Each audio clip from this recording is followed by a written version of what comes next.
আসসালামু আলাইকুম রহমতুল্লাহ বরাকাতু।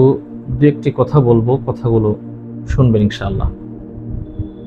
বর্তমান ফেসবুক কিংবা ইউটিউব যেখানে স্ক্রল করছি, একটা জিনিস সামনে আসছে। একজন হুজুর একটা বাচ্চাকে ধরে প্রহার করছে।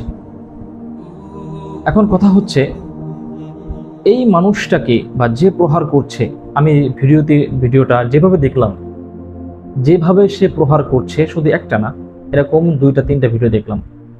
যেভাবে সে প্রহার করছে তাকে এক কথায় জানোয়ার ছাড়া অন্য কিছু আমি বলতে পারছি না। এখন কথা হচ্ছে, আমরা যারা মন্তব্য করছি এবং অসংখ্য হাজার হাজার লক্ষ লক্ষ কমেন্টস,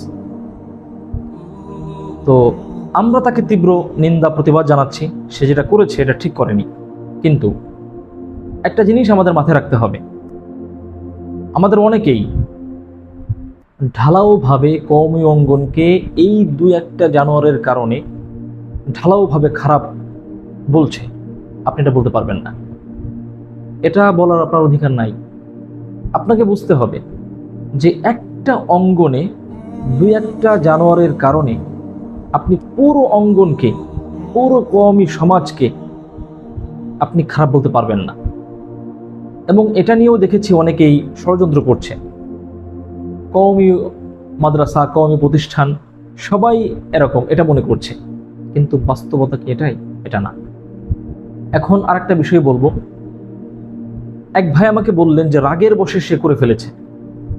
আমি বলবো, রাগের বশে যদি তুমি এরকম করে ফেলো, তাহলে আমি মনে করি তোমার এই চাকরি করার প্রয়োজন নেই। তুমি এমন চাকরি করার তোমার দরকার নেই। তোমার যদি এত রাগ থাকে, এরকম বাচ্চাদেরকে এভাবে প্রহার করতে পারো না।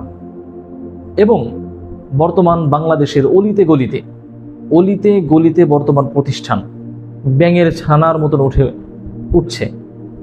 আমি বলবো, এই সমস্ত মাদ্রাসার প্রতিষ্ঠান যারা করছেন, যে সেখানকার মুহতামিম যারা আছেন, বিশেষ করে নুরানি হিফজখানা, ছোট ছোট বাচ্চারা যারা পড়ে, এদের উস্তাজ নেওয়ার ক্ষেত্রে আপনাকে ভেবেচিন্তে উস্তাজ নিতে হবে।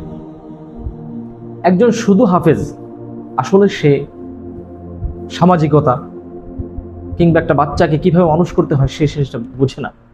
এজন্য উস্তাজ নিতে হলে আপনাকে ঠিক বুঝে শুনে উস্তাজ নিতে হবে। আল্লাহ তাআলা আমাদেরকে বুঝার তৌফিক দান করেন।